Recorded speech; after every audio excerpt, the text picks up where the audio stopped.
Hi అండి, పూజ అయితే complete అయిపోయింది. అమ్మ పూజ చేస్తానని చెప్పింది కదా, అమ్మ పూజ అయితే చేసేసింది. ఇప్పుడు కర్రీ అయితే నేను ప్రిపేర్ చేస్తున్నాను. ఎండు చేపలు అయితే మార్కెట్లో తీసుకొచ్చానండి. అదేవిధంగా పప్పుచారు చేస్తానని చెప్పింది కదా అమ్మ, పప్పుచారు అయితే చేద్దామని ఒక హాఫ్ అన్ అవర్ ముందు పప్పు అయితే నానబెట్టుకున్నాను. అలాగే దోసకాయ, ఎండు చేపలను దోసకాయ టమాటా వేసి చేస్తున్నానండి. చాలా బాగా వచ్చింది ఫస్ట్ టైం చేసినా కూడా. అదేవిధంగా సాయంత్రము ఈవినింగ్ టైంలో పిల్లలకి స్నాక్స్గా పెసర పునుగులు చేద్దామని పెసర్లు అయితే వేడి నీళ్ళలో నానబెట్టానండి. నైట్ నానబెట్టాలి.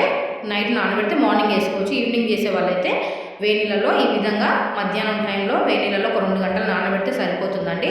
ఈవినింగ్ స్నాక్స్కి అయితే నానబెట్టాను. చూడండి, లంచ్ అయితే ప్రిపేర్ అయిపోయింది. అన్నం అయితే పెట్టుకుంటున్నాను. దోసకాయ, ఎండు చేపల కర్రీ నిజంగా చాలా బాగుందండి. పాపడాలు కూడా వేయించాను కదా పప్పుచారులోకి. అదేవిధంగా పాపడాలు, పప్పుచారు అయితే వేసుకొని భోజనం అయితే కంప్లీట్ అయిపోయింది. మీరు భోజనం చేశారా? నా కామెంట్ సెక్షన్లో చెప్పండి.